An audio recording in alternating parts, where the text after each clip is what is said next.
स्य ज्ञानञ्जनशलाकया चक्षुरुन्मिलितं येन तस्मै श्रीगुरुवे नमः। श्रीचैतन्यमनोभीष्टं स्थापितं येन भूतले स्वयं रूपा कदा मह्यं ददाति स्वपदान्तिकं। वन्देऽहं श्रीगुरु श्रीयुतापदकमलं श्रीगुरुवैष्णवांश्च श्रीरूपं सागरजातं सहगणरघुनाथं वितं तं सजीवं सावधूतं सावधूतं परिजनसहितं कृष्णचैतन्यदेवं श्रीराधा कृष्णपादान् सहगण श्रीललिता श्रीविशाखान्वितांश्च।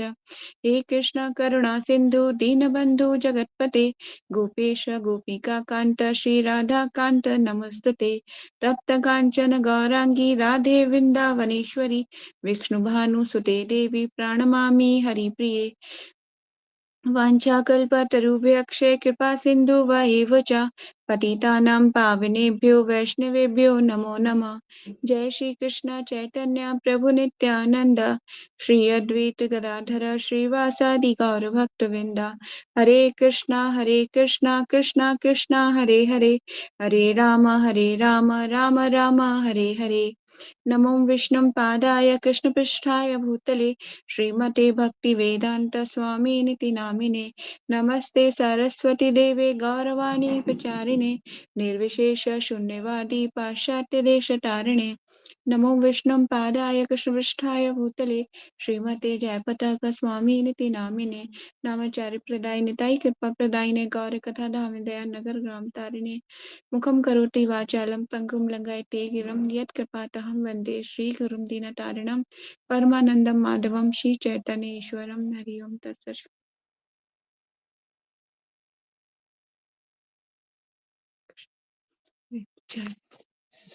हरे Krishna. Thank you so much Jayshree कीर्तन करने के लिए। Thank you so much. Hare Krishna Dimple. Hare Krishna. तो हरे कृष्णा। तो शुरू करते हैं। चैप्टर नंबर 7 निकाल लीजिए आप लोग। अब भगवान जो है भगवत ज्ञान प्रदान कर रहे हैं और ये बहुत ही आगे मतलब अब एक कैसे होता है ना बच्चा पहले फर्स्ट क्लास में होता है फिर सेकंड थर्ड, इस तरह से अब आप 7th क्लास में आ चुके हो ऐसा समझो। ठीक है, तो अब भगवान उस स्टैंडर्ड का ज्ञान आप सबको प्रदान करेंगे ताकि भक्ति का अब धीरे धीरे स्टेप बाय स्टेप चीजें समझाई जाती है ना। एकदम से किसी को फर्स्ट क्लास के बच्चे को एकदम से आप उसे 10th क्लास का सिलेबस नहीं दे सकते, है ना। इसी तरह से भगवान अर्जुन को स्टेप बाय स्टेप सब चीजें समझाते हैं। चलिए आगे चलते हैं। क्या कहते हैं भगवान। चैप्टर नंबर 7 भगवत ज्ञान। तो हमने थोड़ा सा रिवीजन कर लेते हैं जो हमने पीछे पढ़ा था, है ना। क्या क्या आप लोगों को समझ में आया थोड़ा वो भी देख लेंगे। क्वेश्चन थोड़ा सा ले लेते हैं। हमने लास्ट क्लास में क्या पढ़ा था। भगवान एक योगी पुरुष के बारे में बता रहे हैं कि योगी पुरुष तपस्वी से ज्ञानी से तथा सकाम कर्मी से बढ़कर होता है। अतः हे अर्जुन तुम सब प्रकार से योगी बनो। तो मेरा आपसे क्वेश्चन है कि सकाम कर्मी का क्या होता है। जयश्री बताओ सकाम कर्मी क्या होता है।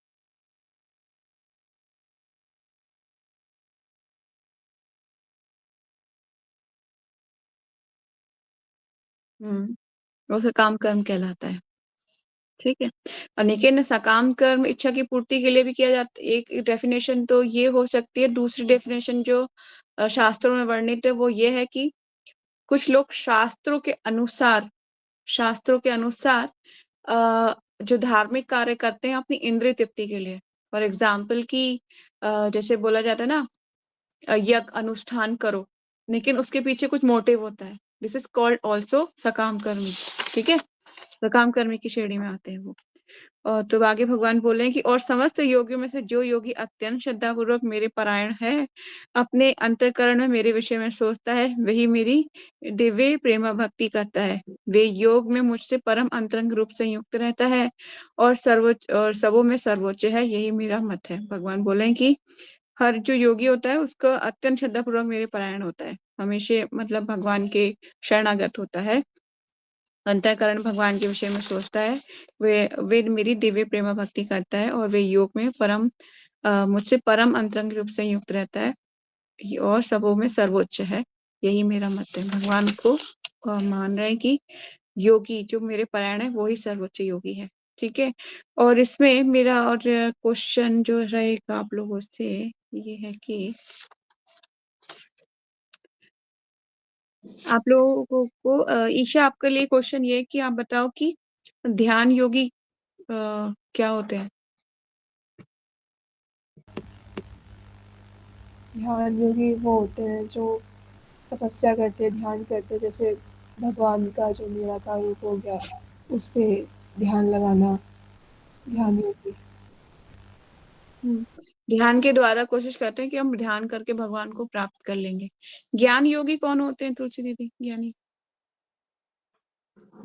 ज्ञान योग की जो ज्ञान अर्जित करने के लिए एक्साइटेड रहते हैं, हमेशा ज्ञान प्राप्त करना चाहते हैं और उसको ज्ञान उसको उसको ज्ञानी कहा जाता है कि ज्ञान अर्जित करते हैं शास्त्रों द्वारा या किसी संतों द्वारा, कहीं भी ज्ञान अर्जित करने की कोशिश करते हैं। हाँ, ज्ञान के द्वारा वो कोशिश करते हैं कि ज्ञान के द्वारा भगवान को पा सकते हैं, इसलिए वो ज्ञानी योगी कहलाते हैं। इस तरह से अलग अलग टाइप के योगी होते हैं। ठीक है, चलिए चैप्टर नंबर 7 पे आ जाते हैं। अब आगे क्या कह रहे हैं भगवान। श्रील प्रभुपाद की जय, श्रील गुरुदेव की जय। भगवत ज्ञान। श्री भगवान उवाच मयि असक्त मना पार्थ योगम युज्यन मदाश्रया असंशयम समग्रम माम यथा ज्ञास्यसि तक्षणु। क्या बोल रहे हैं भगवान? श्री भगवान उवाच, श्री भगवान ने कहा, मई मुझ में आसक्त मनः, आसक्त मन वाला, पार्थ हे पार्थ, प्रथा पुत्र, योगम आत्म साक्षात्कार, युजन अभ्यास करते हुए, मत आश्रय मेरी चेतना कृष्ण चेतना में, असंशयम निसंदेह, समग्रम पूर्णतः, माम मुझको, यथा जिस तरह ज्ञाससी ज्ञान सकते हैं, तत्व शुणु सुनो। श्री भगवान ने कहा, हे प्रतापुत्र, अब सुनो कि तुम किस तरह मेरी भावना से पूर्ण होकर और मन को मुझ में आसक्त करके योगाभ्यास करते हुए मुझे पूर्णतः संशय रहित जान सकते हो। भगवान बोल रहे हैं कि सुन लो, अब तुम मुझसे इस बारे में सुनो कि मेरी भावना से जब तुम पूर्ण हो जाओगे और मन को मुझ में आसक्त कर लोगे, आसक्त करते हुए योगाभ्यास करते हुए मुझे पूर्णतः संशय रहित जान सकते हो। तात्पर्य पढ़ लेते हैं। श्रील प्रभुपाद की जय। भगवत गीता के इस 7वें अध्याय में कृष्ण भावना अमृत की प्रकृति का विशद वर्णन हुआ है। कृष्ण समस्त ऐश्वर्यों से पूर्ण है और वे इन्हें किस प्रकार प्रकट करते हैं, इसका वर्णन इसमें हुआ है। इसके अतिरिक्त इस अध्याय में इसका भी वर्णन है कि 4 प्रकार के भाग्यशाली व्यक्ति कृष्ण के प्रति आसक्त होते हैं। ये 4 प्रकार के भाग्यहीन व्यक्ति कृष्ण की शरण में कभी नहीं आते। इसमें 2 बातें बोली गई हैं कि 4 प्रकार के व्यक्ति जो है भगवान की शरण में आते हैं, और कुछ 4 प्रकार के ऐसे लोग हैं भाग्यहीन जो भगवान की शरण में कभी नहीं आते। ठीक है, प्रथम 6 अध्यायों में जीवात्मा को अभौतिक आत्मा के रूप में वर्णित किया गया है। जो अभी आपने जितना पढ़ा है उनमें 6 अध्याय में क्या बताया गया है? जीवात्मा को अभौतिक आत्मा के रूप में वर्णित किया गया है कि वो अभौतिक है। मतलब अभौतिक का मतलब वो जो है भौतिक नहीं है। ठीक है, ट्रांसेंडेंटल है आत्मा, उसके बारे में बताया गया है। आप ये हाईलाइट कर सकते हो इसको, क्योंकि अब तक आपने क्या पढ़ा है आगे के 6 चैप्टर्स के बारे में। कोई पूछे आपने चैप्टर्स के बारे में बताओ, तो आगे के 6 चैप्टर्स में आप बता सकते हो कि फर्स्ट के जो 6 चैप्टर हैं उसमें आत्मा को अभौतिक बताया गया है, मतलब कि आत्मा कोई मटेरियल चीज नहीं है, वो ट्रांसेंडेंटल है।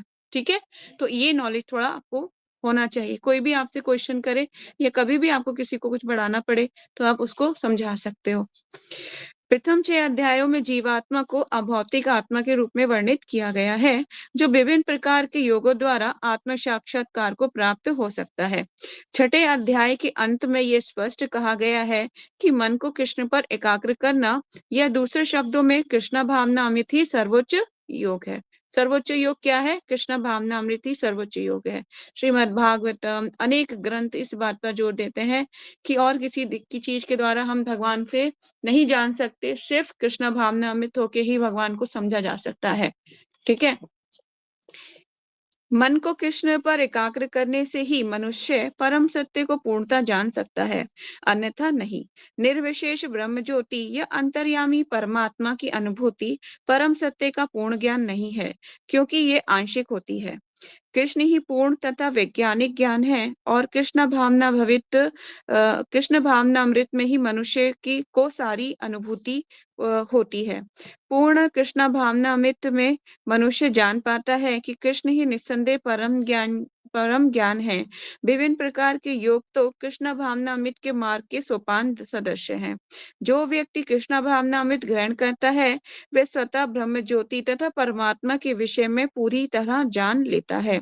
कृष्ण भावना अमृत योग का अभ्यास करके मनुष्य सभी वस्तुओं को यथा परम सत्य, जीवात्माएं, प्रकृति तथा साज सामग्री समेत उनके प्राकृत्य को पूरी तरह जान सकता है। ठीक है, कृष्णा भावनामृत योग द्वारा प्रभुपाद जी हाईलाइट कर रहे हैं, सिर्फ कृष्णा भावनामृत योग द्वारा ही अभ्यास करके मनुष्य उनको सही यथार्थ रूप में समझ सकता है। ठीक है, क्योंकि हृदय पर कई जन्मों की चेतना की परतें जमी होती हैं और दूषित होता है। जैसे कि कमरा कई हजार सालों से बंद है और जैसे खंडर देखा है आपने, किसी ने देखा है खंडरों को, तो इतने गंदे होते हैं कि वो साफ नहीं हो सकते। इसलिए हम भी 84 लाख योनियों से गुजरने के बाद ये जो चेतना पे जो जितनी मैल जमी हुई है उसको एक बारी में साफ होना पॉसिबल नहीं है। कि वो आप सोचो कि मैंने एक बार हरे कृष्णा माला कर तो लिया माता जी, मेरा हृदय तो शुद्ध हो गया। नहीं, बहुत जन्म भी लग सकते हैं इसको साफ होने में। ठीक है, लेकिन जो गुरु के पारायण हो जाता है, जिसने गुरु धारण कर लिया है, तो गुरु के द्वारा जब हरे कृष्णा महामंत्र का जप किया जाता है तो उसमें 100 गुना ज्यादा शक्ति होती है उस हमारी चेतना के मलिन जो मैल उसको धोने में। ठीक है, तो इसीलिए बहुत इंपॉर्टेंट है कि गुरु के शरणागत होके हम जो है भक्ति का अभ्यास करें। नेक्स्ट, अतः मनुष्य को चाहिए कि छठे अध्याय के अंतिम श्लोक के अनुसार योग का अभ्यास करे। परमेश्वर कृष्ण पर ध्यान की एकाग्रता ही नवधा भक्ति के द्वारा संभव बनाया जाता है, जिसमें श्रवणम अग्रणी एवं सबसे महत्वपूर्ण है। अतः भगवान अर्जुन से कहते हैं तक्षणु, अर्थात मुझसे सुनो। ठीक है, अब इसके इस अंदर में एक कहानी आती है जिसमें जो रुक्मणी देवी हैं वो भगवान के विषय में कैसे प्रेम हुआ उनको। क्या क्या भगवान से वो पहले मिलती थी या उन्हें बचपन से जानती थी? नहीं, उन्होंने ब्राह्मणों से सुना था कि भगवान का रूप रंग कैसा है, कैसे दिखते हैं वो, उनके कार्यकलाप कैसे हैं, उनका स्वभाव कैसा है। तो वो जैसे उनके नाम गुण रूप को सुन के उनके प्रति आकर्षित हुई थी, पहले कभी देखा नहीं था उन्होंने। ठीक है, तो इसी तरह से श्रवणम, सुनने का जो प्रक्रिया है बहुत इंपॉर्टेंट है। सुनिए, सुनाइए सबको। जैसे मैंने पहले ही बोला था कि अगर कोई आप के पास कोई बैठा हुआ है तो उसे सुनाइए। एक कृष्णा बुक सबके पास होगी, तो कृष्णा बुक से बहुत सारी भगवान की लीलाएं हैं, अद्भुत लीलाएं, सुनाइए उनको, कुछ कहिए, उनसे बातें कीजिए, ताकि आप मतलब कृष्णा कॉन्शियसनेस को मतलब आगे स्प्रेड कर सके, आगे लोगों को बांट सके, है ना। इससे आपका ही कल्याण होने वाला है। तो श्रवण की विधि सबसे इंपॉर्टेंट होती है। श्रवण मतलब सुनो सुनो सुनो, कहीं से भी आपको, मतलब ऐसा नहीं कहूंगी कि मैं कहीं से भी, का मतलब ये नहीं है कि किसी भी अप्रामाणिक स्रोत से कुछ भी सुन लो। जैसे कि संस्कार चैनल शुरू कर दिया तो बस माता जी एक भागवतम सुना रहे थे, उसमें ऐसा से बता रहे थे, वो नहीं सुनना। वो वो मतलब पता नहीं क्या वो कर रहे हैं, वो क्या सुना रहे हैं, कहाँ से ले रहे हैं, उसको नहीं, प्रमाणिक स्रोतों से सुनने को बोल रही हूँ। आप किसी भी स्पीकर्स जो प्रमाणिक स्रोतों से, जैसे इस्कॉन के स्पीकर्स हैं, उनको सुनिए। आपकी भक्ति में वृद्धि होगी, ना कि घटन होगा। ठीक है, इसलिए वृद्धि करनी है तो प्रमाणिक स्रोतों से सुनना चाहिए, श्रवण करना चाहिए। कृष्ण से बढ़कर कोई प्रमाण नहीं, अतः कृष्ण से बढ़कर कोई प्रमाण नहीं, अतः उनसे सुनने का जिसे सौभाग्य प्राप्त होता है वे पूर्णतः कृष्णा भावना भवित हो जाता है। अर्जुन बहुत ज्यादा भाग्यशाली हैं क्योंकि डायरेक्ट भगवान के संपर्क में और भगवान से भगवत गीता का श्रवण कर रहे हैं। ठीक है, तो ये बताया जाता है श्रवण की विधि बहुत इंपॉर्टेंट है। अतः मनुष्य को, प्रहलाद महाराज भी 7th कैंटो में बोलते हैं श्रवणम, है ना, बोलते हैं ना श्लोक, श्रवणम कीर्तनम विष्णु स्मरणम पाद सेवनम अर्चनम वंदनम दास्यम सख्यम आत्म निवेदनम, ये भक्ति की, नवधा भक्ति की विधियां बतलाते हैं।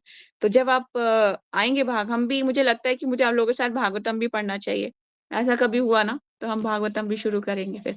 तो मतलब इस तरह से श्रवणम की विधि अत्यंत इंपॉर्टेंट है। अतः मनुष्य को या तो साक्षात कृष्ण से या कृष्ण के शुद्ध भक्तों से सीखना चाहिए, ना कि अपनी शिक्षा का अभिमान करने वाले अभक्त से। जो अपनी शिक्षा पर अभिमान करे, ऐसे अभक्त से नहीं सुनना चाहिए।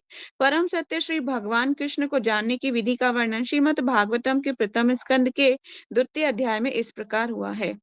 शरणवता स्वकथा कृष्णा पूर्णे श्रवणम कीर्तनम हृदयस्थो भद्र अभद्राणि विद्युनोति सुहादस्तां नष्टप्रायेषु अभद्रेषु नित्यं भागवतं सेवया भगवती उत्तम श्लोके भक्ति भवति नैष्टिकी तदम रजस्त मोभावा कमला काम लोभाद दश ये चेत एतना द्विधम स्थिता सत्वे प्रसिद्धि एव प्रसन्न मनसो भगवत भक्ति योगतः भगवत तत्व विज्ञानम मुक्त संगस्य जायते बिभते हृदय ग्रंथि छिद्यन्ते सर्व संशया छिद्यन्ते चस्य कर्माणि दृष्ट एवात्मनि ईश्वर है।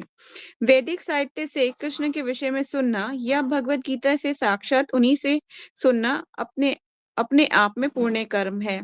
जो प्रत्येक हृदय में वास करने वाले भगवान कृष्ण के विषय में सुनता है, उसके लिए ही वे शुभेच्छुक मित्र की भांति कार्य करते हैं। ठीक है, किसके बारे में सुनता है?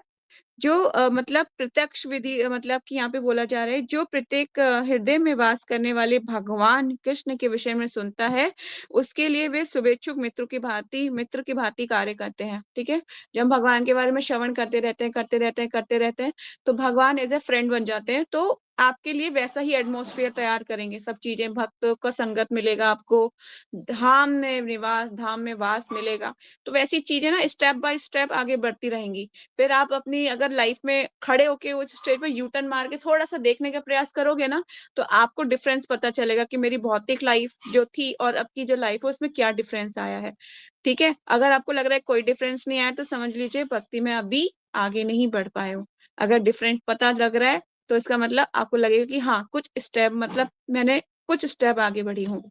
ठीक है, तो इस तरह से आप जज कर सकते हो, अपनी भक्ति के जीवन को कंपेयर कर सकते हो कि मैं पहले क्या थी और मैं अब क्या हूँ। थोड़ा सा आपको ऐसा इंट्रोस्पेक्शन कहते हैं ना, क्या बोलते हैं उसे, इंट्रोस्पेक्शन ऐसा कुछ बोलते हैं, मुझे अभी एग्जैक्ट वर्ड नहीं याद आ रहा।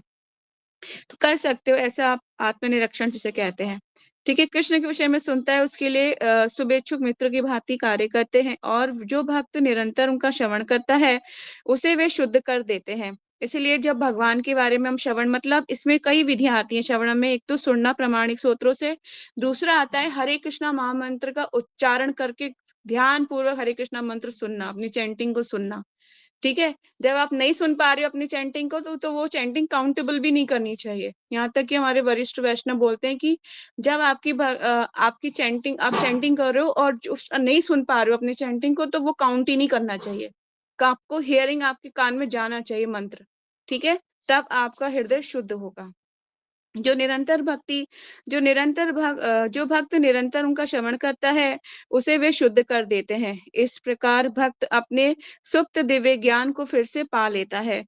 जो जो वे भागवत धर्म तथा भक्तों से कृष्ण के विषय में अधिकाधिक सुनता है, त्यों त्यों वे भगवत भक्ति में स्थिर होता जाता है। भक्ति के विकासित होने पर भी वे रजो तथा तमोगुण से मुक्त हो जाता है, और इस प्रकार भौतिक काम तथा लोभ कम हो जाते हैं। जब ये कल्मश दूर हो जाते हैं तो भक्त सतोगुण में स्थित हो जाता है। भक्ति के द्वारा सुफुर्ती प्राप्त करता है और भगवत तत्व को पूरी तरह जान लेता है। भक्ति योग भौतिक मोह के कठिन ग्रंथि को भेदता है और भक्त को असंशयम समग्रम अर्थात परम सत्य श्री भगवान को समझने की अवस्था को प्राप्त कराता है। श्रीमद् भागवतम का ये श्लोक है 1.2.17-29। अतः कृष्ण से ये कृष्णा भावना भवित भक्तों के मुखों से सुनकर ही कृष्ण तत्व को जाना जा सकता है। अब ये लास्ट की जो लाइन है इसको आप मोस्ट इम्पोर्टेंट और हाईलाइट कर लीजिए, अगर आपने नहीं किया हुआ है। अतः श्री कृष्ण से या कृष्णा भावना भवित भक्तों के मुखों से सुनकर ही कृष्ण तत्व को जाना जा सकता है। This is very important. इसमें कई एग्जाम्पल आते हैं। नारद मुनि ने कितने भक्तों को, कितने लोगों को भक्त बनाया है ना। प्रहलाद महाराज को भक्त बनाया, ध्रुव महाराज को भक्त बनाया, और मृगारी शिकारी था उसको भक्त बनाया है ना, और कितने प्रचेता उसको भी उपदेश दिया। और महाराज चित्रकेतु, चित्रकेतु को अंगिरा मुनि और नारद मुनि ने मिलके उन्होंने उपदेश दिया। ठीक है, इस तरह से बहुत बहुत बहुत अनगिनत लोगों को भक्त बनाया नारद मुनि ने। इसलिए प्रामाणिक सूत्रों से ही जो भगवान के शुद्ध भक्त हैं वही उनके बारे में आपको बता सकते हैं। नेक्स्ट श्लोक का यश्री पढ़ोगे, ज्ञानातेहम।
Thank you यश्री।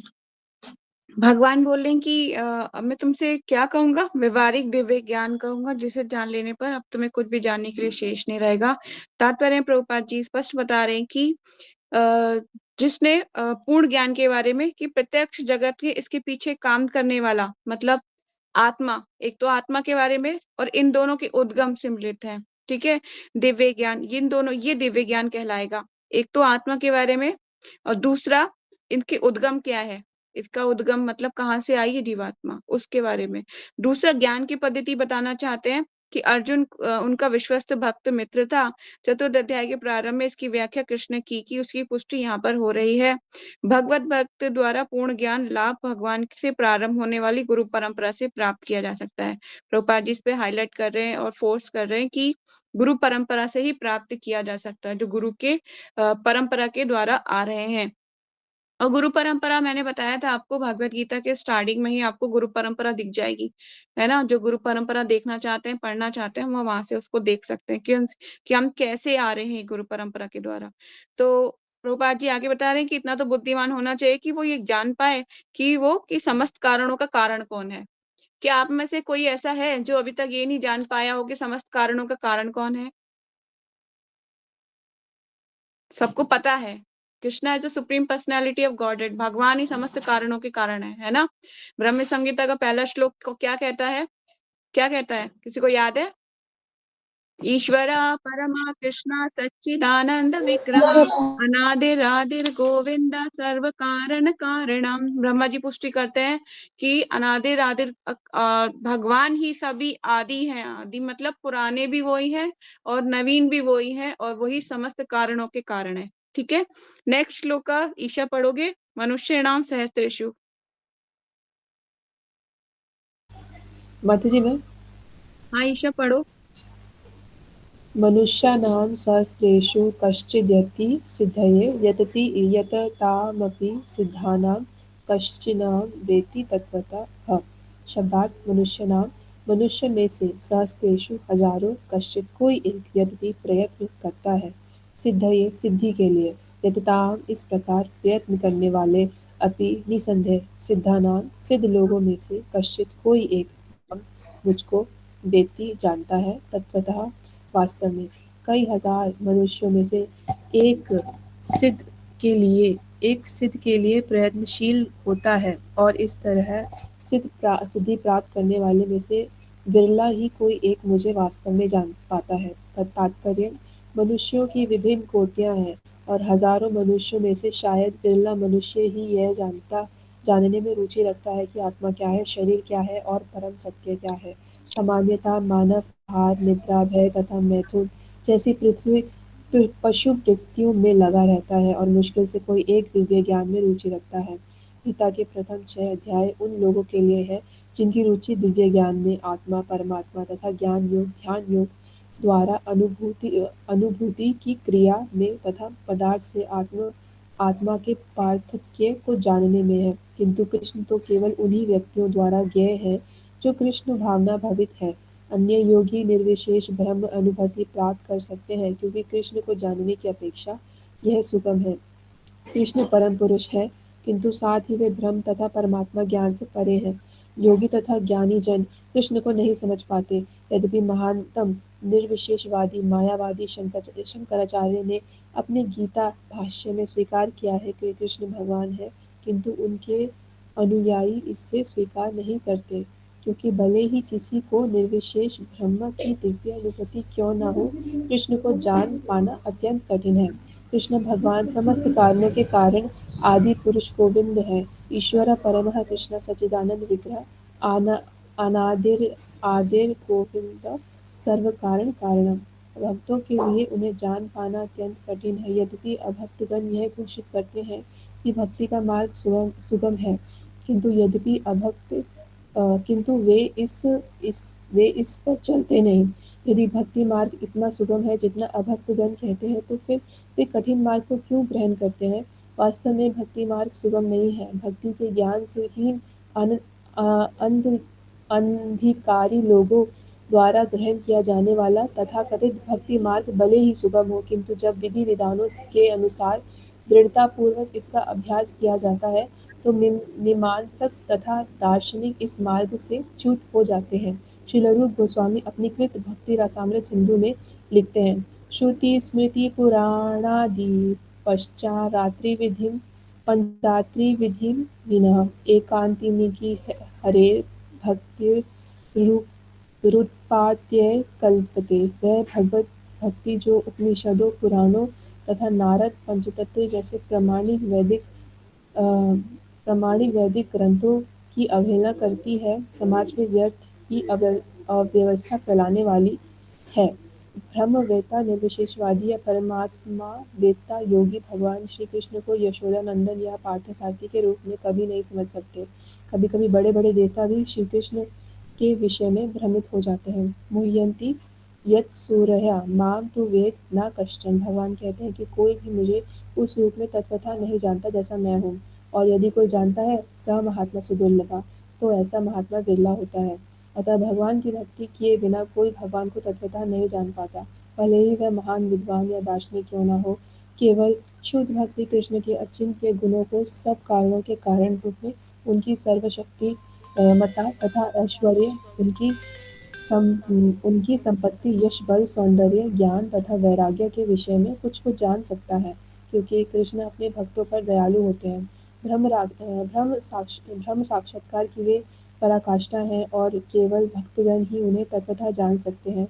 अतः भक्ति रसामृत सिंधु में कहा गया है अतः श्री कृष्णामादि न भवेद ग्रहमिन्द्रियः सेवान्मुखे ही जीवदौ स्वयमेव स्फूर्त्यतः। कुंठित इंद्रियों के द्वारा कृष्ण को तत्वतः नहीं समझा जा सकता, किंतु भक्तों द्वारा की गई अपनी दिव्य सेवा से प्रसन्न होकर वे भक्तों का आत्म तत्व प्रकाशित करते हैं। अच्छा, ये श्लोक बहुत इम्पोर्टेंट है। ठीक है, पहली बात तो ये श्लोक 2 नंबर और 3 नंबर श्लोक आपको याद करना है, ये बहुत इंपॉर्टेंट श्लोक है, ठीक है।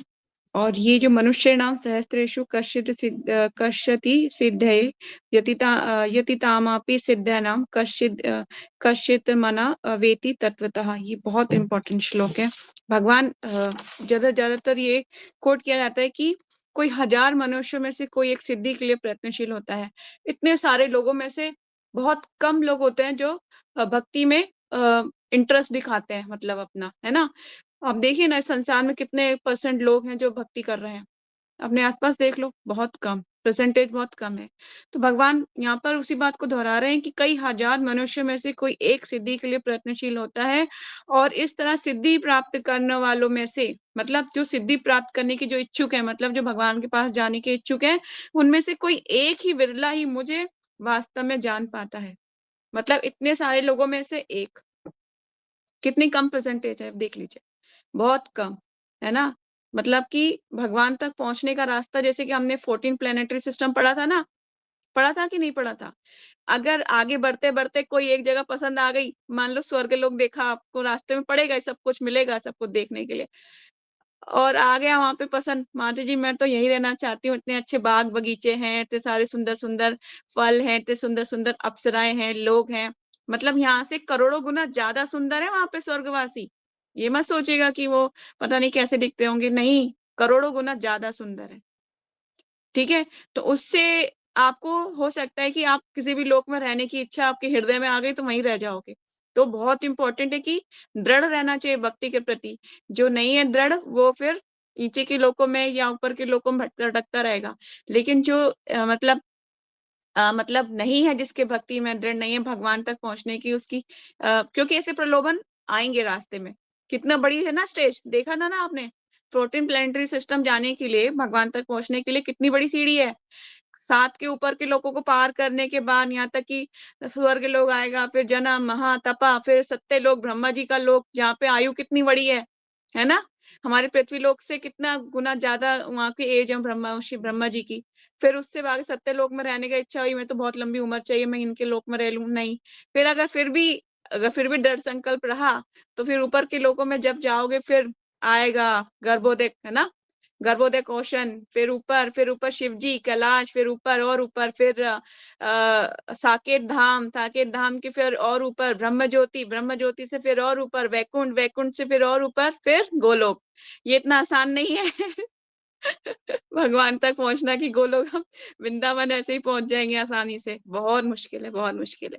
पर लेकिन भक्ति में दृढ़ रहना चाहिए, उसके लिए बहुत इतना आसानी से नहीं मिलती। जैसे मैं लास्ट क्लास में ही बताया था कि महान चीजें सस्ती नहीं होती और सस्ती चीज महान नहीं होगी। इसीलिए बहुत अपने हृदय में पक्की दृढ़ निश्चय बना के रखिएगा, भक्ति करना इतना आसान काम नहीं है। कैसे ऐसे प्रलोभन आएंगे आपके सामने, इतनी सारी ऑपुलेंस भी आ सकती है। भौतिक जगत से पहले तो निकलना ये थोड़ा सा मुश्किल होगा। भौतिक जगत ये पहले यहाँ पे खींचेंगे लोग, आ जाओ अंदर, ये ले लो, छोड़ दो भक्ति, ये कर लो, अच्छा ये ले ले, मैं तुझे जो चाहिए बेटा वो ला के दूंगी, ऐसे प्रलोभन आएंगे। लेकिन जो दृढ़ है ना, वो ही आगे बढ़ सकता है, अदरवाइज नो चांस। इसलिए भगवान बोले कोई हजारों मनुष्यों में से कोई एक सिद्धि के लिए प्रयत्नशील होता है, और इस तरह सिद्धि प्राप्त करने वालों में कोई एक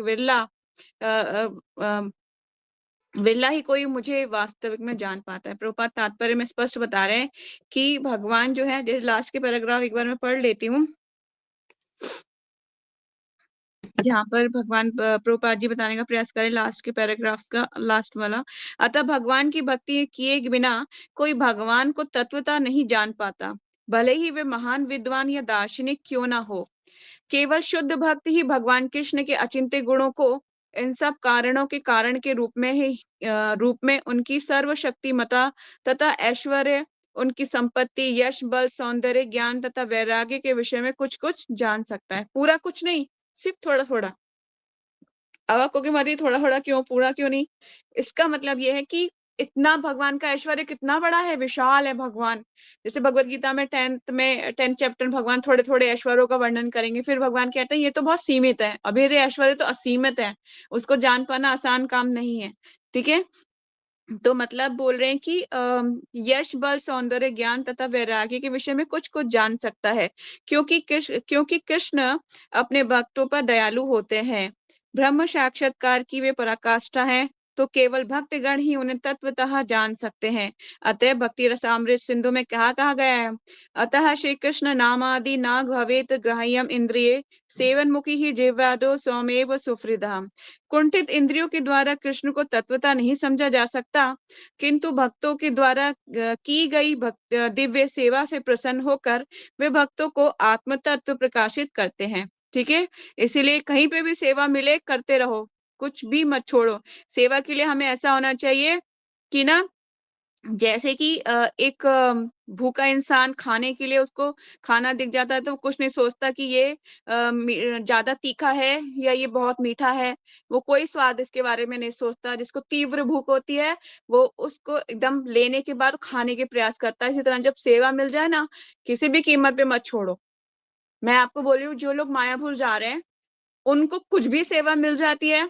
इवन भक्तों की चप्पल अरेंज करने का भी, आपको दर्शन करने हो ना, भगवान के दर्शन करके तुरंत आ जाओ। भक्तों की चप्पलें उठा के उनको भी अरेंज कर दोगे ना, उनके चरणों की रज जब आपके शरीर पे लग जाएगी, तो हो सकता है आपकी उद्धार के जो है चांसेस बन जाएँ। इसीलिए जितना हो सके मतलब सेवा को कैप्चर करने की आपकी वो होनी चाहिए, आदत होनी चाहिए। जो लोग देख के भी इग्नोर कर देंगे, उनको कुछ नहीं मिलने वाला। खाली जाओगे, खाली आ जाओगे। इसलिए जाओ खाली और आ जाओ भर के, है ना? भर के आना है, अपने को यहाँ से खाली करके जाना है, ठीक है? तो इस तरह से जब आप जाओगे तो वहाँ से कुछ लेके आना, खाली मत आना। नेक्स्ट श्लोकास तुलसी दीदी पढ़ेंगे। भूमिरापो अनिलो वायु। हरे कृष्ण। भूमि आपनल वायु खम मन बुद्धि एव च अहंकार इति इयम में भिन्न प्रकृति अष्टधा। भूमि पृथ्वी आप जल अनल अग्नि वायु खम आकाश मन बुद्धि बुद्धि एव निश्चय ही च तथा अहंकार इति इस प्रकार इयम ये सब में मेरी भिन्न पृथक प्रकृति शक्तियां अष्टधा 8 प्रकार की। पृथ्वी जल अग्नि वायु आकाश मन बुद्धि तथा अहंकार, ये 8 प्रकार से विभक्त मेरी भिन्न अपरा प्रकृतियां हैं। ईश्वर विज्ञान तात्पर्य ईश्वर विज्ञान भगवान की स्वाभाविक स्थिति तथा उनकी विविध शक्तियों का विश्लेषण करता है। भगवान के विभिन्न पुरुष अवतारों की शक्ति को प्रकृति कहा जाता है, जैसा कि सातव तंत्र में उल्लेख मिलता है। विष्णु सुते त्रीणि रूपाणि पुरुषाख्यानोत्यो विदु एकम तु महत् सृष्टि द्वितीयम तवंड सथितम तृतीयम सर्वभूतस्थम तानि ज्ञात्वा विमुच्यते। सृष्टि के लिए भगवान कृष्ण का समाज 3 विष्णुओं का रूप धारण करता है। पहले महाविष्णु है, जो संपूर्ण भौतिक शक्ति महत्तत्व को उत्पन्न करते हैं। द्वितीय गर्भोगताक्ष विष्णु है, जो समस्त ब्रह्मांडों में प्रविष्ट होकर उनमें विविधता उत्पन्न करते हैं। तृतीय शिरोगताक्षाई विष्णु है, जो समस्त ब्रह्मांडों में सर्वव्यापी परमात्मा के रूप में फैले हुए हैं और परमात्मा कहलाते हैं। वे प्रत्येक परमाणु तक के भीतर उपस्थित हैं। जो भी इन तीनों विष्णु रूपों को जानता है, वह भवबंधन से मुक्त हो सकता है। ये भौतिक जगत भगवान की शक्तियों में से एक का क्षणिक प्राकट्य है। इस जगत की सारी क्रियाएं भगवान कृष्ण के इन तीनों विष्णु अंशों द्वारा निर्देशित हैं। ये पुरुष अवतार कहलाते हैं। सामान्य रूप से जो व्यक्ति ईश्वर तत्व को नहीं जानता, वह ये मान लेता है कि ये संसार जीवों के भोग के लिए है और सारे जीव पुरुष हैं। भौतिक शक्ति के कारण नियंता तथा भोक्ता है। भगवत गीता के अनुसार ये नास्तिक निष्कर्ष झूठा है। प्रस्तुत श्लोक में कृष्ण को इस जगत का आदि कारण माना गया है। श्रीमद् भागवतम से भी इसकी पुष्टि होती है। भगवान की पृथक पृथक शक्तियां इस भौतिक जगत के घटक हैं। यहाँ तक कि निर्वेशवादियों का चरम लक्ष्य ब्रह्म ज्योति भी एक आध्यात्मिक शक्ति है, जो पर व्योम में प्रकट होती है। ब्रह्म ज्योति में वैसी भिन्नताएं नहीं, जैसी कि वैकुंठ लोकों में है। फिर भी निर्वेशवादी इस ब्रह्म ज्योति को चरम शाश्वत लक्ष्य स्वीकार करते हैं। परमात्मा की अभिव्यक्ति भी शिरोगशाई विष्णु का एक क्षणिक सर्वव्यापी पक्ष है। आध्यात्मिक जगत में परमात्मा की अभिव्यक्ति शाश्वत नहीं होती। अतः यथार्थ परम सत्य तो श्री भगवान कृष्ण है। वे पूर्ण शक्तिमान पुरुष हैं और उनकी नाना प्रकार की भिन्न तथा अंतरंग शक्तियां होती हैं। जैसा कि ऊपर कहा जा चुका है, भौतिक शक्ति 8 प्रधान रूपों में व्यक्त होती है। इनमें से प्रथम 5 पृथ्वी जल अग्नि वायु तथा आकाश स्थूल तथा विराट सृष्टियां कहलाती हैं, जिनमें 5 इंद्रिय विषय जिनके नाम है शब्द, स्पर्श, रूप, रस तथा गंध सम्मिलित रहते हैं।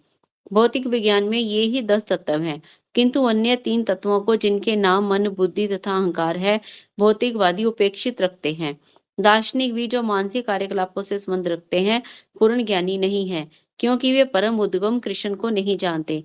मिथ्या अहंकार मैं हूँ तथा ये मेरा है, जो कि संसार का मूल कारण है। इसमें विषय भोग की 10 इंद्रियों का समावेश है। बुद्धि महतत्व नामक समग्र भौतिक सृष्टि की सूचक है। अतः भगवान की 8 विभिन्न शक्तियों से जगत के 24 तत्व प्रकट होते हैं, जो नास्तिक सांख्य दर्शन के विषय हैं। ये मूलतः कृष्ण की शक्तियों की उपशाखाएं हैं और उनसे भिन्न है, किंतु नास्तिक सांख्य दार्शनिक कल्प ज्ञान के कारण ये नहीं जान पाते कि कृष्ण समस्त कारणों के कारण है। जैसा कि भगवत गीता में कहा गया है, सांख्य दर्शन की विवेचना का विषय कृष्ण की बहिरंगी शक्ति का प्राकट्य है। हरे कृष्ण। थैंक यू दीदी। तो अब इसमें भगवान आगे बोल रहे हैं, पृथ्वी, जल, अग्नि, वायु, आकाश, मन, बुद्धि तथा अहंकार, ये 8 प्रकार से विभक्त मेरी भिन्न अपराह शक्ति हैं। ठीक है, तो इसमें तात्पर्य में प्रभुपाद जी बताने का प्रयास कर रहे हैं कि पहले तो भगवान 3 भगवान के जो है अवतार बताएं, पुरुष अवतार। कौन कौन से 3 पुरुष अवतार भगवान के? पहले महाविष्णु। ठीक है, आप चाहे नोट्स बना सकते हो, अगर नोट्स बना रहे हो तो कोई जना। महाविष्णु, महाविष्णु से फिर आते हैं कौन से? गर्भोदक्षाय विष्णु। गर्भोदक्षाय विष्णु से क्या होता है? गर्भोदय विष्णु सारे जो अलग अलग ब्रह्मांड भगवान की सांस से निकलते हैं, महाविष्णु की सांस से जो ब्रह्मांड निकलते हैं, उन सारे ब्रह्मांडों में गर्भोदक्षाय विष्णु निवास करते हैं। ठीक है, और फिर शिरोदक्षाय विष्णु। फिर शिरोदक्षाय विष्णु क्या करते हैं? जो समस्त ब्रह्मांडों में सर्वव्यापी परमात्मा के रूप में फैले हुए हैं और परमात्मा कहलाते हैं। ठीक है, उन सारे ब्रह्म परमात्मा के रूप में फैले हुए, मतलब कि आपके हृदय में जो विष्णु है वो कौन है? शिरोदक्षाय विष्णु। ठीक है, तो इस तरह से कोई कंफ्यूजन नहीं होना चाहिए, नोट्स बना लीजिएगा इसका। तो बताया जा रहा है कि ये सारे अवतार भगवान के पुरुष अवतार कहलाए जाते हैं। ठीक है, भगवान इस तरह से अपना बहुत बड़ा विस्तार कर लेते हैं और विस्तार करके ही सारे संपूर्ण चराचर जगत का भगवान चला रहे हैं उसको। ठीक है, तो मतलब कितना लोगों को लगता है कि कोई नहीं है इसके पीछे, कैसी हो रहा है, मतलब चीजें कैसे मूव ऑन हो रही है, मतलब हम बोल कैसे पा रहे हैं, हमारे अंदर कैसे आ रही है वो एनर्जी, कहाँ से आ रहा है, इसका स्रोत क्या है? जिस मतलब कि जहाँ से, मतलब जैसे कि आपको ये तो मालूम है कि भौतिक जगत में अगर आप करंट से कोई चीज प्लग इन करोगे, वहां पे करंट है तो वो चीज चल जाएगी। मगर हमारे अंदर जो आत्मा है, वहां ये सोर्स कहाँ से है, कहाँ से आ रही है, इसको शक्ति कहाँ से मिल रही है? परमात्मा से ही शक्ति मिल रही है, जिसके कारण से शरीर चलता है, हाथ पैर चलते हैं। ठीक है, तो सबके कारणों के कारण कौन है? स्वयं भगवान है। तो इसमें जो हम लोगों को पढ़ना है, मैं आपको एक बार पढ़ देती हूँ। ये भौतिक जगत भगवान की शक्तियों में से एक क्षणिक प्राकट्य है। ये इस जगत की सारी क्रियाएं भगवान कृष्ण की इन तीनों विष्णु अंशों द्वारा निर्देशित हैं। ये पुरुष अवतार कहलाते हैं। सामान्य रूप से जो व्यक्ति ईश्वर तत्व कृष्ण को नहीं जानता, वह ये मान लेता है कि ये संसार जीवों के भोग के लिए है और ये सारे जीव पुरुष हैं। भौतिक शक्ति के कारण नियंता तथा भोक्ता है। भगवत गीता के अनुसार ये नास्तिक निष्कर्ष झूठा है। ठीक है, ये झूठा निष्कर्ष है जो ये मानता है कि आई एम अ एंजॉय, मैं ही एंजॉयर हूँ, सारी कुछ चीजें मेरे एंजॉयमेंट के लिए बनी है, और जो कुछ भी बनेगा, जो कुछ भी कर रहा, मतलब घर के सारे लोग मिलके मेरी सेंस ग्रेटिफिकेशन, मेरे को संतुष्ट करने के लिए कार्य करें, तो वो बोला जाता है कि एक नास्तिक निष्कर्ष झूठा है। जो ऐसे नास्तिक होते हैं वो लोग ऐसा सोचते हैं, सब झूठा है। एक लड़का मिला था हमें, हम बुक डिस्ट्रीब्यूशन कर रहे थे, वो बोलता था मैं एथिस्ट हूँ, नास्तिक हूँ, मैं भगवान को नहीं मानता। तो मुझे एक प्रवचन होता है कि एक लड़का इधर से निकला, वो बोला था कि मैं नास्तिक हूँ। तो मैं बाद में सोच रही थी कि मैं उससे बात करती, मैं उससे पूछती, आप नास्तिक हो? कहता यस आई एम एथिस्ट। ये जो एनर्जी आपके अंदर से आ रही है, वो कहाँ से आ रही है? अगर आप नास्तिक हो तो मुझे बताओ कि आपके अंदर से ये जो आप मूवमेंट कर रहे हो, जो बातचीत कर रहे हो, कहाँ से आ रही है एनर्जी? थोड़ा एक्सप्लेन करो ना। जब वो कहता कि नहीं नहीं, ये तो अंदर से आ रही, अंदर से कहाँ से आ रही, मतलब उससे पूछो कहाँ से आ रही है अंदर से, क्या है इसका सोर्स? वो नहीं जवाब दे पाएगा, तो उसको समझाओ परम पिता परमात्मा आपके हृदय में विराजमान है और उनका अंश आत्मा आपके हृदय में विराजमान है। वो वहां बैठ के आपको प्रेरणा दे रहे हैं, उसके द्वारा संसार को चला रहे हैं भगवान। इसलिए परम पुरुष परमात्मा ही सबके कारणों के कारण है। ठीक है, आप स्वयं कुछ नहीं कर सकते। अभी निकल जाए ना कुछ क्षणों के लिए आत्मा शरीर से, मुर्दा पड़ा रहेगा और उसको ले जाके जला देंगे, कुछ टाइम नहीं लगाएंगे। ठीक है, इसीलिए परमात्मा के द्वारा सारी चीजें मूव ऑन हो रही हैं। और यहाँ पे कुछ 8 विभिन्न प्रकार प्रधान बताए गए हैं, जिसमें से कुछ इंद्रियों के बारे में बताया जाता है कि जैसा ऊपर कहा जा चुका है कि भौतिक शक्ति 8 प्रधान रूपों में व्यक्त होती है, जिनमें से 5 बताई जाती है। कौन सी है प्रधान प्रधान क्या है इनमें से? पृथ्वी, जल, अग्नि, वायु, आकाश। ठीक है, ये स्थूल तत्व है। ठीक है, तत्वा विराट सृष्टियां कहलाती हैं। ये क्या कहलाती है? विराट सृष्टियां। आपको पता है आकाश नीला कैसे दिखता है? कोई बता सकता है? जो हमारा आकाश है वो नीला क्यों दिखता है? ब्लू क्यों दिखता है? आकाश का कोई कलर? अच्छा, माता जी साइंस में पढ़ा था। हाँ बताओ बताओ जल्दी बताओ। रिफ्रैक्शन होता है, जो पार्टिकल्स होते हैं। हाँ, काय का पार्टिकल्स का रिफ्लेक्शन है। नहीं याद। जल का। ओशन, ओशन, ओशन नीला होता है ना, समुद्र। समुद्र का जो रिफ्लेक्शन जाता है वो ऊपर जाता है। आकाश, आकाश का अपना कोई कलर नहीं है, कोई कुछ नहीं है। आकाश का आप देखिए ना, जैसे कि हमने 14 प्लैनेटरी सिस्टम पढ़े थे, कोई कलर वाला नहीं होता आकाश का। उस पे जो शेडो आ रही है आकाश पे, वो आ रही है जो, क्योंकि 71% जो हिस्सा है पृथ्वी का जल कर डूबा हुआ है, तो आकाश भी हमें नीला नीला दिखता है। ठीक है, तो लेकिन आकाश का अपना कोई कलर नहीं है। जैसे ही आपने शायद वो देखा होगा ना, जो और रॉकेट उड़ के जाते हैं, है ना, वो बता सकते हैं आपको कि आकाश का कोई कलर नहीं है। वो जैसे जैसे उड़ते जाएंगे उन्हें आकाश आकाश दिखता जाएगा। ठीक है, तो इस तरह से आकाश का कोई कलर नहीं होता। इसलिए ये जो विराट सृष्टियां कहलाती हैं, भगवान बोल रहे हैं कि पृथ्वी, जल, अग्नि, वायु तथा आकाश स्थूल तथा विराट सृष्टियां हैं भगवान की। इनमें से 5 इंद्रिय विषय, जो इंद्रिय विषय क्या है जिनके द्वारा से हम भगवान को समझने का प्रयास कर सकते हैं। इनमें 5 इंद्रिय विषय जिनके नाम है शब्द, स्पर्श, रूप, रस तथा गंध। ठीक है, ये सम्मिलित रहते हैं इनमें 8 में। भौतिक विज्ञान में ये 10 तत्व हैं, किंतु ये अन्य 3 तत्व हैं को जिनके नाम मन, बुद्धि तथा अहंकार है। ये मन, बुद्धि, अहंकार हमेशा विचरण करेगा हर जीवन में।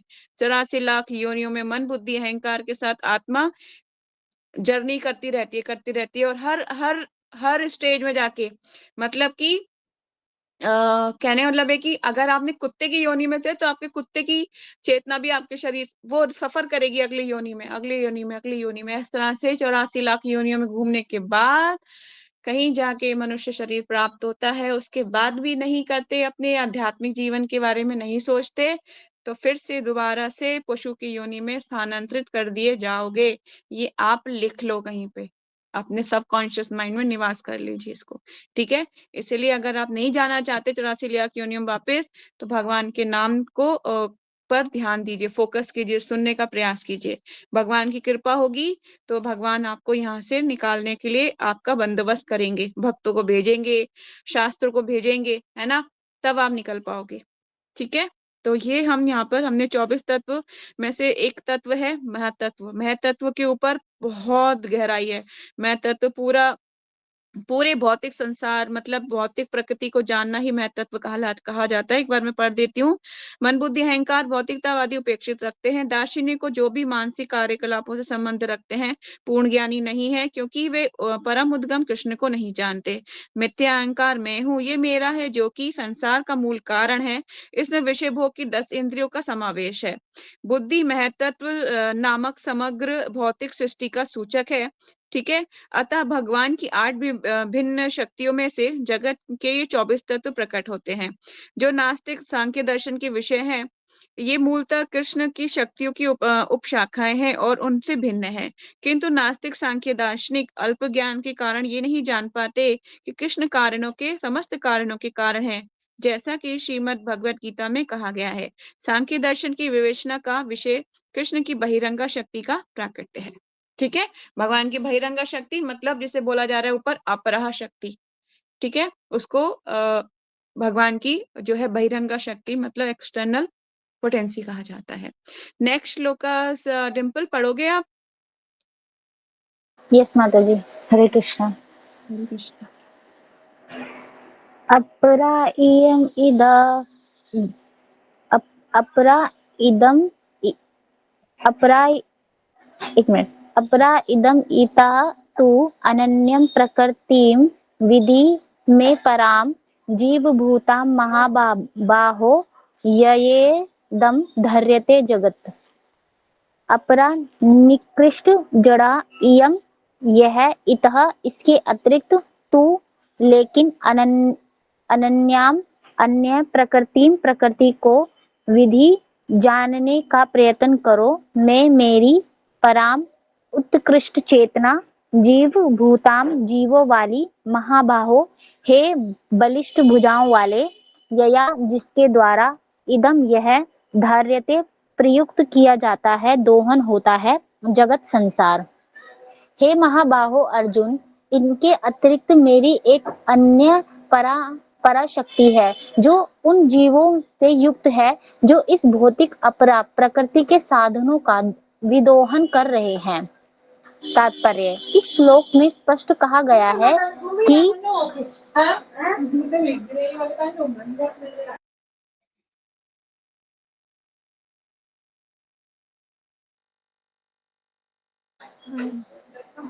इस श्लोक में स्पष्ट कहा गया है कि जीव परमेश्वर की परा प्रकृति शक्ति है।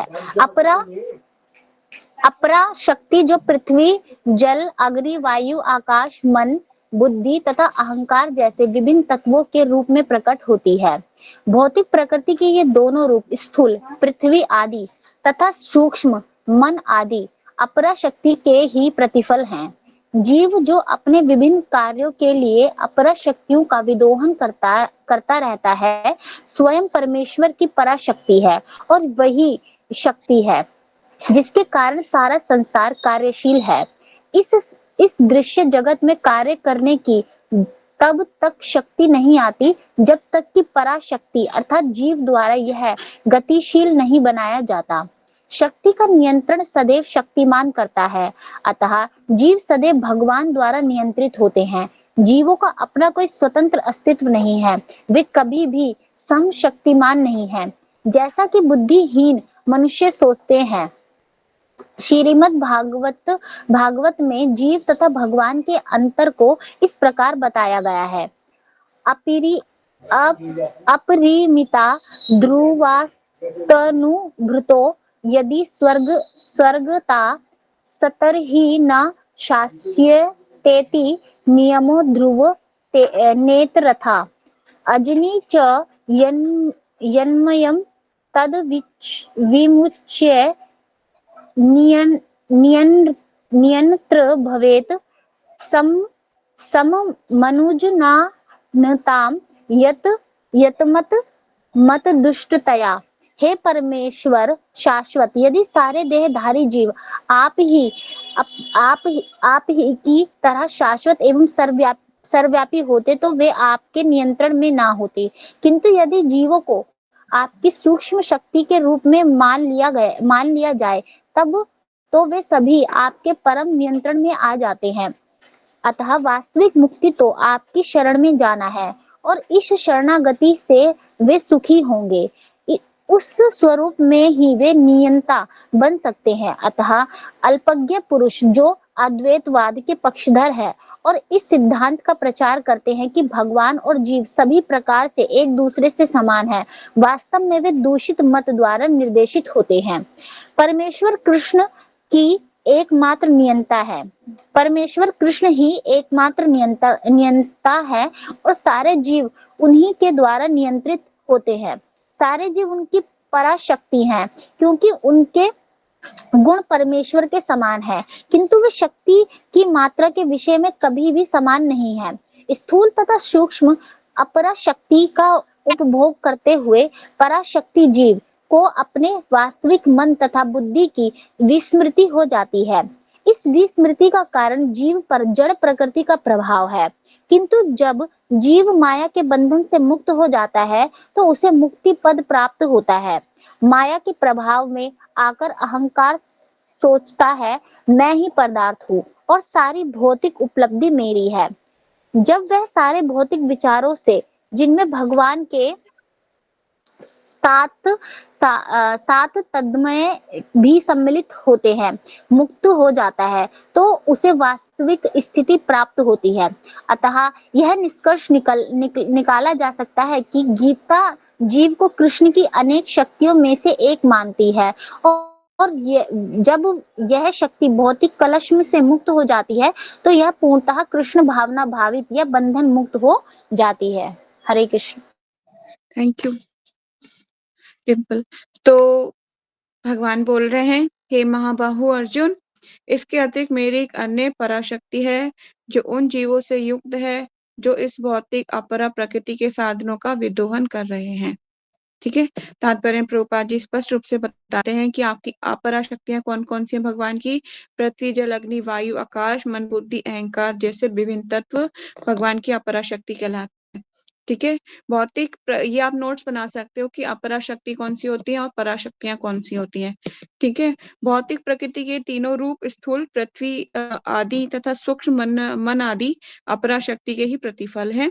जीव अपनी विभिन्न कार्यों के लिए अपरा शक्ति का विदोहन करता है। अब आप सोचोगे माता जी ये जो लाइनें समझ नहीं आ रही कि जीव विदोहन कर रहे हैं, इसका मतलब ये है कि जो जीव है अपनी विभिन्न कार्यों के लिए, देखिए हम कोई भी कार्य करना होता है, फॉर एग्जाम्पल हमें सुबह स्नान करना है तो हमें जल यूज करना पड़ेगा ना। जल भी आ रहा है ना, भौतिक पांच पंच महाभूतों में जल आ रहा है ना भगवान के लिए। ये भगवान की संपत्ति है कि नहीं है ना।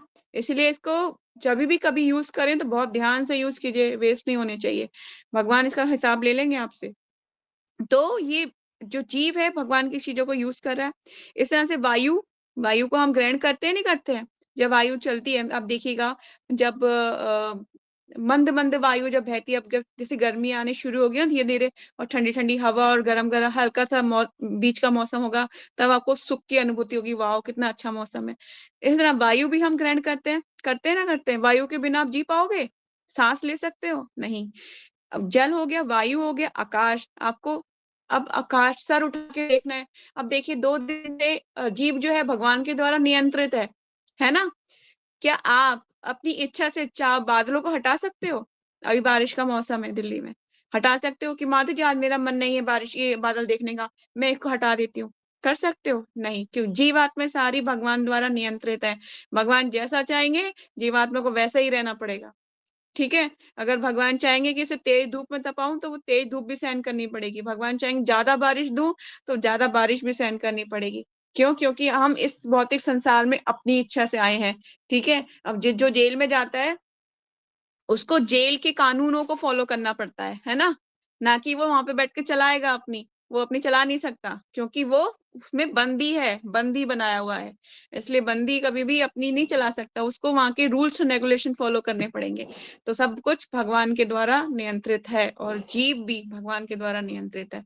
आप अपनी इच्छा से कुछ भी कार्य करने के लिए पूर्ण स्वतंत्र नहीं है। तो यही यहाँ पे बताया गया है कि भगवान जीव जो कर रहे हैं अपरा शक्तियों का प्रयोग ना, सारे जीव भगवान जीवो अपने विभिन्न कार्यों के लिए अपरा शक्तियों का विदोहन करता है। स्वयं परमेश्वर की पराशक्तियां हैं और ये वही शक्ति है जिसके कारण सारा संसार कार्यशील है। इस दृश्य जगत में कार्य करने की तब तक शक्ति नहीं आती जब तक कि पराशक्तियां अर्थात जीव द्वारा ये गतिशील नहीं बनाया जाता। शक्ति का नियंत्रण सदैव कौन करता है? शक्तिमान करता है। ठीक है, भगवान की जितनी शक्तियां इसका नियंत्रण कौन कर रहा है? स्वयं भगवान कर रहे हैं। अतः जीव सदैव भगवान द्वारा नियंत्रित होते हैं। आपकी इच्छा का कोई महत्व नहीं है जब तक भगवान की इच्छा ना हो। ठीक है, आप चाहे लाख कोशिश कर लो, भगवान की इच्छा नहीं है, आप उस चीज को पहुंच नहीं पाओगे उस जगह तक। यहाँ तक कि आपको धाम भी जाना है ना, आप लाख इच्छा कर लो, जब तक भगवान की कृपा नहीं आएगी आप नहीं जा पाओगे, नहीं जा पाओगे। सब कुछ सारे रिसोर्सेज अवेलेबल होने के बाद भी कुछ ना कुछ ऐसा हो जाएगा कि आप धाम में एंटर नहीं कर सकते, क्योंकि भगवान की इच्छा नहीं है। ठीक है, तो इस तरह से यस, जीवों का अपना कोई स्वतंत्र अस्तित्व नहीं है और कभी-कभी समशक्ति भी नहीं, जैसा कि बुद्धिहीन मनुष्य सोचते हैं। अब यहाँ पर जो एक लाइन मुझे जो आप लोग पढ़नी है वो ये है, परमेश्वर कृष्ण ही अतः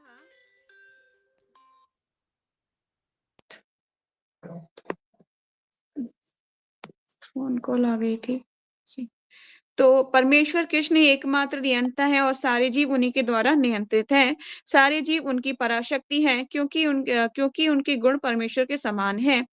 ये लाइन आप इसको पैराग्राफ को आप हाइलाइट कर सकते हो, वेरी इंपॉर्टेंट है ये। ठीक है, क्योंकि उनके गुण परमेश्वर के समान हैं, किंतु वे शक्ति की मात्रा के विषय में कभी समान नहीं है। ठीक है, अब आप कहोगे माता जी कि हाउ ये कैसे पॉसिबल है? जैसे मैंने बहुत पहले एग्जाम्पल के थ्रू भी समझाया है, जिस तरह से आप समुद्र का जल एक लोटे में भर लो, उस लोटे के जल में भी वही खारापन होगा जो समुद्र के जल में है, पर क्वांटिटी में कम होगा, क्वालिटी में सेम हो सकता है। ठीक है, पर आप समझ लीजिए कि जो आपने लोटे में जल लिया है, खारापन है, उसमें भी सॉल्ट है, समुद्र में ज़्यादा है ना? वो विशाल अथाह है, लेकिन उसमें कम है, लेकिन कुछ क्वालिटीज़ मिलती-जुलती हैं। जैसे हमें भी भगवान को भी ग्लोरिफिकेशन पसंद है, हमें भी अच्छा लगता है कोई हमें तारीफ़ करे कि मैं कैसी लग रही हूँ, मैं भी बताऊँ कि मुझे भी देख के कोई कहे कि हाँ, तुम बहुत सुंदर लग रही हो। इस तरह से कुछ क्वालिटी है, पर हमारे अंदर जो है मतलब इससे कहा जाता है कि मैंने सुना है बहुत लोगों से और पढ़ा भी है कि जो को हमारे अंदर जो क्वालिटीज़ हैं, भगवान की जो क्वालिटीज़ हैं वो कह लीजिए कि मतलब बहुत ही उस फ़ॉर्म में है, मतलब टूटी कहते हैं ना उसको कि पूर्ण तरह से विकसित नहीं है, टूटी फ़ॉर्म में है। मतलब हम हर चीज़ की डिज़ायर करेंगे तो मतलब सिमिलर नहीं हो सकती, उसमें त्रुटिपूर्ण होगा। अब मैं उसको समझाऊँ कैसे आपको कि आप ये समझ लीजिए, जिस तरह से मैंने बस सागर एक लोटे का एग्ज़ाम्पल दिया, सॉल्ट तो उसमें भी है ना? पर लेकिन जो है क्वालिटी जो है उसकी सिमिलर हो सकती है पर क्वांटिटी का फ़र्क है। आप जो में से शोर निकालने का प्रयास करोगे कि सॉल्ट निकाल लूँ और समुद्र के सॉल्ट तो अथाह है ना? तो बहुत फ़र्क है दोनों में। इसीलिए कुछ चीज़ों हो सकता है हमारे अंदर भी है पर वो विकृत रूप कैसा हाँ, उसको करेक्ट वर्ड ये है विकृत रूप में है, एग्ज़ैक्ट फ़ॉर्म भी नहीं बोली जा सकती। ठीक है? तो लेकिन भगवान की जीवात्मा क्योंकि भगवान का अंश है, इसी तरह से जीवात्मा के अंदर भी वो क्वालिटीज़ पाई जाती हैं। जिस तरह से 2 माता माता और पिता होते हैं, उनके बच्चों में भी माता-पिता की कुछ क्वालिटीज़ आती हैं, है ना? जैसे कि कैसे समझिए इस बात को मैं अपने एग्ज़ाम्पल के थ्रू समझाती हूँ। जब मेरी मम्मी को सर्दी लगती थी तो वो मतलब सी-सी की आवाज़ निकालती थी और मेरे पापा को सर्दी लगती थी तो वो अपने हाथ रगड़ते थे। तो ये दोनों आदत मेरे अंदर है, मतलब मैं हाथ भी रगड़ूँगी और आवाज़ भी ऐसे निकालूँगी। तो कहने का मतलब है कि माता-पिता की क्वालिटीज़ जिस तरह से बच्चों में आती है, उसी तरह से परमात्मा की क्वालिटीज़ भी उनकी जीवात्माओं में आती है, पर कुछ-कुछ फ़ॉर्म में। ये नहीं कि सारी हैबिट सेम हो जाती है। जैसे कि मेरे पापा को शुगर बहुत ज़्यादा पसंद थी, पर मुझे शुगर इतनी ज़्यादा पसंद नहीं, बट हाँ, लिमिटेड में खा सकती हूँ। इसी तरह से मेरी मम्मी को कुछ चीज़ें हैबिट्स बहुत अच्छी उनकी हैबिट्स कुछ और अच्छी थी या कुछ बुरी भी थी, तो मेरे अंदर जो है सम्मिलित रूप में है, बहुत ज़्यादा नहीं है। इस तरह से कुछ भी चीज़ें हैं थोड़ा-थोड़ी फॉर्म में ही आएगी, बहुत ज़्यादा बड़ी रूप में नहीं आ सकती। पर हम अपने माता-पिता का अंश हैं क्योंकि उनके द्वारा हमें शरीर प्राप्त दिया गया है, तो कुछ क्वालिटीज़ उनके हमारे अंदर ट्रांसफ़र होती हैं। इस तरह से जीवात्मा भी परमात्मा का अंश है, तो आत्मा के अंदर भी वो सारी क्वालिटीज़ हैं। ठीक है? आगे चलते हैं। तो यहाँ पर बताया गया था कि किंतु शवै शक्ति की मात्रा के विषय में कभी भी समान नहीं है। इसलिए परमात्मा का कोई बराबरी कोई बोले ना मैं भगवान हूँ, तो उसको महान मूर्ख समझने में बिल्कुल देरी मत करना। वो आप समझ जाएगा कि ये महान मूर्ख आदमी है, कि ये अपने आप को पुत्र पुत्र होता है, पिता पिता होता है। चाहे पुत्र बड़ा मतलब कि काफ़ी वो भी क्यों ना हो जाए, काफ़ी ऐज भी क्यों ना हो जाए, पर भी वो कभी भी अपने पिता की बराबरी नहीं कर सकेगा। क्यों? क्योंकि पिता उतना ही बड़ा होता जाएगा पुत्र से। अगर फॉर एग्ज़ाम्पल अगर मटीरियल सच आई थिंक आपको समझ में आ रहा होगा। अगर मेरी एज आज 40 इयर्स है, ठीक है? और मेरे पापा की एज 70 इयर्स है, तो मैं चाहे 70 इयर्स की भी हो जाऊँगी, तो वो मेरे से बड़े हो जाएँगे ना फिर भी। उनकी एज सिमिलर तो नहीं रहेगी, एक स्टेज पे जाके रुक तो नहीं जाएँगे। इसी तरह से पिता पिता होता है और पुत्र पुत्र होता है। आप सोचो कि हम ओवरकम कर जाएँगे, अब हम बड़े हो गए, अब हम अपने पिता को ज़्यादा समझा सकते हैं, तो ये आप मूर्खतापूर्ण कार्य करोगे, ठीक है? कभी भी हम ओवरकम नहीं कर सकते, इसीलिए भगवान, भगवान है और जीवात्मा, जीवात्मा है। वो उनके समान कभी नहीं हो सकती। कभी बोले ना कि मैं परमात्मा बन गया हूँ कोई भी, तो उस इंसान पे दया करनी चाहिए या उसे महामूर्ख समझना चाहिए, ठीक है? दया इसलिए क्योंकि ये इसको इतना भी ज्ञान नहीं कि परमात्मा कौन है और जीवात्मा कौन है, उसके पे दया करनी चाहिए, ठीक है? तो इसका डिफरेंस भी आपको मेरे अच्छे समझ में आ गया होगा। कोई भी पूछे आपसे कि परमात्मा कौन है, जीवात्मा कौन है, तो आप इस पे लिख सकते हो, समझा सकते हो। और ये क्वेश्चन आता है तब जब हम दीक्षा का फॉर्म भरते हैं, तब हमसे ये क्वेश्चन पूछा जाता है कि प्लीज एक्सप्लेन अबाउट द जीवात्मा और परमात्मा के बीच के डिफरेंस को आप क्लियर कीजिए, अपने शब्दों में लिखिएगा, ठीक है। तो यस, स्थूल तथा सूक्ष्म पर अपराशक्ति का उपयोग करते हुए पराशक्ति जीव अपने को वास्तविक मन तथा बुद्धि की विस्मृति हो जाती है, और इस विस्मृति के कारण जीव पर जड़ प्रकृति का प्रभाव है। किंतु जब जीव माया के बंधन से मुक्त हो जाएगा, माया के बंधन से कब मुक्त होगा? जब वो भगवान के शरणागत हो जाएगा तब, ठीक है। जब कोई पुत्र अपने पिता के शरणागत हो जाता है तो पिता दयालु होके क्या करते हैं? उसे आशीर्वाद देते हैं, ठीक है। और फिर उसे उसका प्रिय बन जाता है। मतलब जो पुत्र आज्ञाकारी पुत्र है अपने पिता का प्रिय बन जाता है। इसी तरह से भगवान फिर जैसे हम भगवान के शरणागत होंगे तो हम मुक्त हो जाएंगे भवबंधन से। तो उसे मुक्ति पद प्राप्त होता है। माया के प्रभाव में आकर अहंकार सोचता है कि मैं ही पदार्थ हूँ और सारी भौतिक उपलब्धि मेरी है। जब आपको लगेगा कि जो भी भौतिक अचीवमेंट है वो मेरी है, तो ये भी एक मूर्खतापूर्ण कार्य है। सारी अचीवमेंट सब भगवान के द्वारा आपको प्रदान की गई है। आप स्वयं कुछ करने के लिए मतलब कैपेबल ही नहीं हो। जब वे सारे भौतिक विचारों से जिनमें भगवान के साथ तादात्म्य भी सम्मिलित है, मुक्त हो जाता है, तो उसे वास्तविक स्थिति प्राप्त होती है। अतः ये निष्कर्ष, अब देखिए यहाँ पे कंक्लूड कर रहे हैं, इसको आप हाईलाइट कर लीजिए। निष्कर्ष निकाला जा सकता है कि गीता जीव को कृष्ण के अनेक शक्तियों में से एक मानती है। जब ये शक्ति भौतिक कल्मश से मुक्त हो जाती है, तो वे पूर्णतः कृष्ण भावना भवित या बंधन से मुक्त हो जाती है। ठीक है। तो दिस इज द कंक्लूजन कि जीव जो है भगवान की शक्ति है। जीव मतलब जीवात्मा, ऐसा नहीं कि आपका मटेरियल बॉडी आपकी भगवान के अंश, नहीं, जीवात्मा जो हृदय में निवास कर रही है वो जीवात्मा भगवान का अंश है। क्योंकि उस पर कभी भी कोई किसी चीज का फर्क नहीं पड़ता, मतलब वो शुद्ध पवित्र रहती है हमेशा। जो दूषित होता है वो क्या होता है? मन बुद्धि अहंकार दूषित होता है, ठीक है। चेतना दूषित हो सकती है पर आत्मा कभी दूषित नहीं होती, क्योंकि वो भगवान का अंश है, ठीक है, वो तो निर्मल है। ठीक है, यहाँ पे हम कंक्लूड करेंगे, बाकी हम नेक्स्ट क्लास में पढ़ेंगे। कोई डाउट है, कोई क्वेश्चन है तो please ask.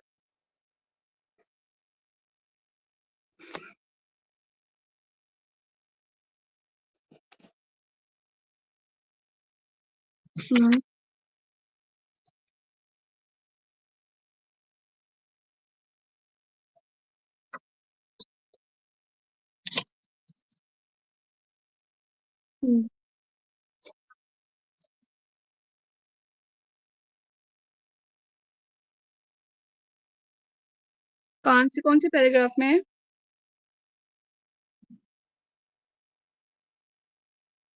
Second last, okay मैं देखती हूँ। 4th श्लोक में ना?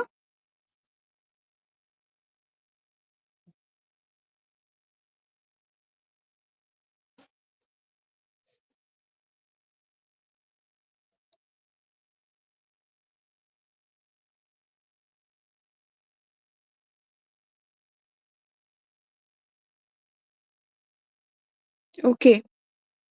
आध्यात्मिक जगत में परमात्मा की अभिव्यक्ति शाश्वत नहीं होती। इसका जो है शुरू में कहाँ से स्टार्ट है वहां से पढ़ते हैं ना। परमात्मा की अभिव्यक्ति भी क्षीरोदक्षय विष्णु का एक क्षणिक सर्वव्यापी पक्ष है।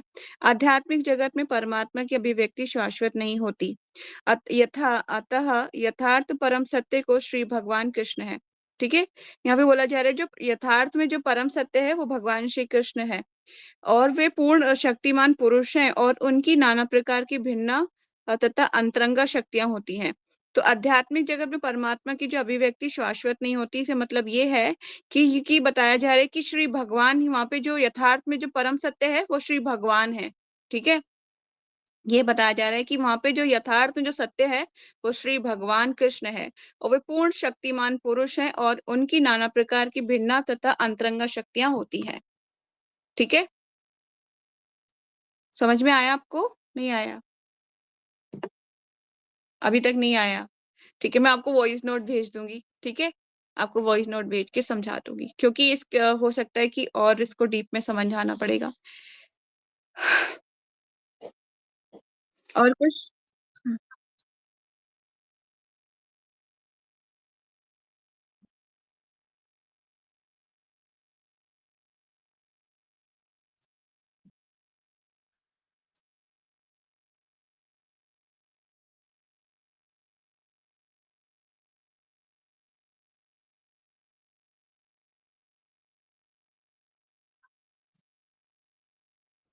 जितने क्वांटिटी में आपने भक्ति कर ली है इस जन्म में, उतने क्वांटिटीज में तो मतलब कम होती जाएंगी वो।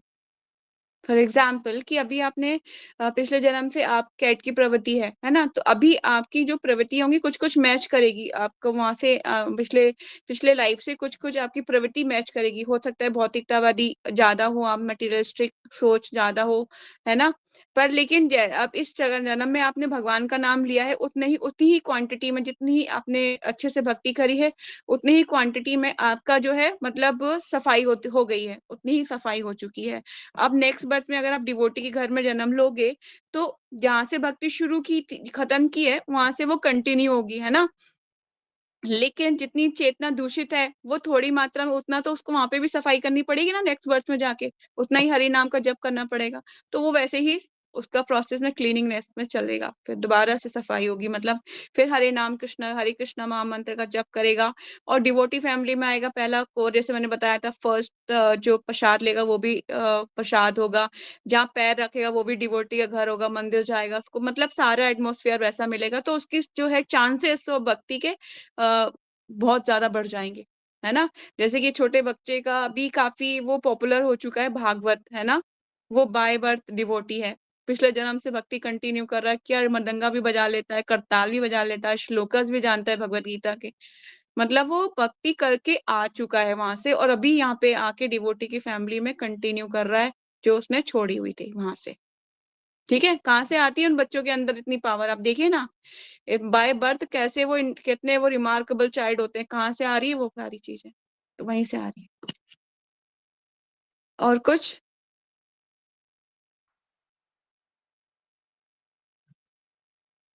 विदोहन, विदोहन का मतलब हो रहा है कि उसको आप जो है यूज कर रहे हो किसी भी तरीके से।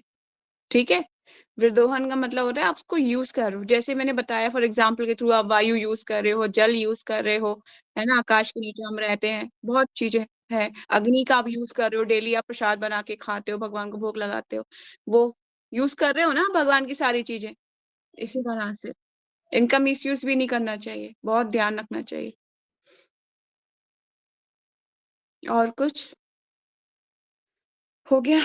ठीक है, और किसी का कोई क्वेश्चन है? हरे कृष्णा, तो वाइंड अप करते हैं क्योंकि 7:26 हो चुके हैं। नो, चलिए। वांछा कल्पतरुभ्यश्च कृपा सिंधु वाएव च पतितानां पावनेभ्यो वैष्णवेभ्यो नमो नमः। अनंत कोटि वैष्णव भक्तविंद की जय। नामचार्य हरदास ठाकुर की जय। जगत गुरु श्रील प्रभुपाद श्रील गुरुदेव की जय। निताई गौर सीतानाथ प्रेमानंदे। हरि हरि बोल। Hare Krishna. Hare Krishna. Hare Krishna. Thanks for joining Dimple, जय दीदी, जय श्री, और रोजी दीदी भी आज हमारे बीच। हरे कृष्णा। ईशा,